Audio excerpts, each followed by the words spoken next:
jusqu'au bout.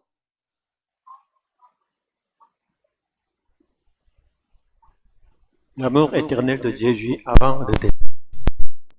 Jean 13:1. Avant la fête de la Pâque, Jésus, sachant que son heure était venue de passer de ce monde à son Père, ayant aimé les siens qui étaient dans le monde, les a aimés jusqu'au bout.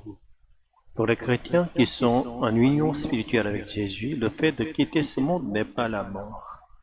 C'est aller vers Dieu le Père. Pour Jésus, c'est revenir à sa place d'origine.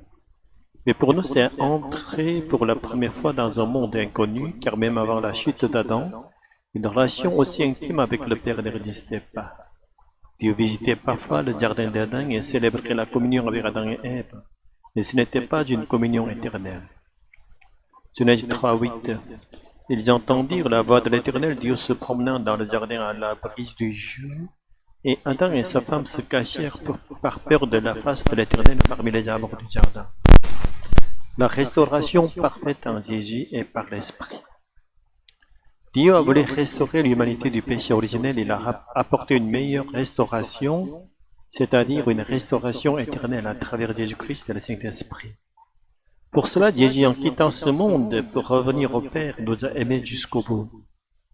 Même dans les souffrances ultimes causées par nos péchés sur la croix, il nous pardonne, ressuscite pour nous encore, monte au ciel et envoie le Saint-Esprit pour nous accompagner, manifestant ainsi un amour infini pour nous.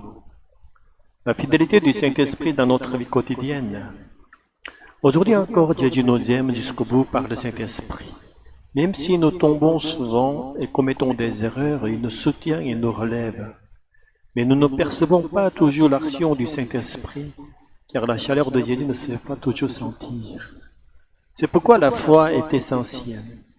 Si nous ne sommes pas sensibles à la protection du Saint-Esprit, nous laissons passer ces moments et devenons spirituellement insensibles, essayant de surmonter les crises par nos propres forces pour finalement s'effondrer. La foi diminue et même si nous voulons rechercher l'Esprit, nous pouvons arriver à un point où nous ne pouvons plus espérer son aide. Connaissant Adam et Ève à l'origine, même si Dieu vient à nous, nous nous cachons par culpabilité, perdant la communion avec lui. La victoire de l'amour éternel de Dieu. C'est pour surmonter cette rupture que le Fils de Dieu est venu en chair, portant toute notre culpabilité.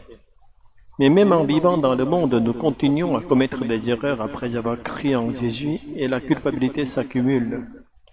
Le texte biblique nous rappelle que Jésus nous a aimés jusqu'au bout. Telos. Ce mot signifie fin, mais aussi accomplissement, perfection, réalisation. Comme humains, nous ne pouvons aimer jusqu'à la fin que jusqu'à la mort. Et Jésus, vie éternelle, nous aime jusqu'à l'éternité.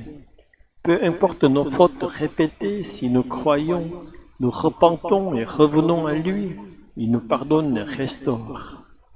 Le problème vient de nous. Nous abandonnons notre pardon dans le péché répété, pensant que Dieu agirait comme nous.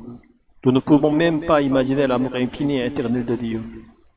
C'est pourquoi Jean 13:1, la Bible entière nous rappelle constamment l'amour éternel de Dieu, qui pourrait donner son Fils unique pour réconcilier ceux qui sont ses ennemis. C'est inimaginable, incompréhensible pour l'esprit humain. Si nous y croyons, c'est l'œuvre totale du Saint-Esprit. Ceux qui louent Jésus aujourd'hui dans l'Église bénéficient d'une grande bénédiction. Que nous puissions tous profiter éternellement de cette bénédiction au nom de Jésus. Alléluia. Amen.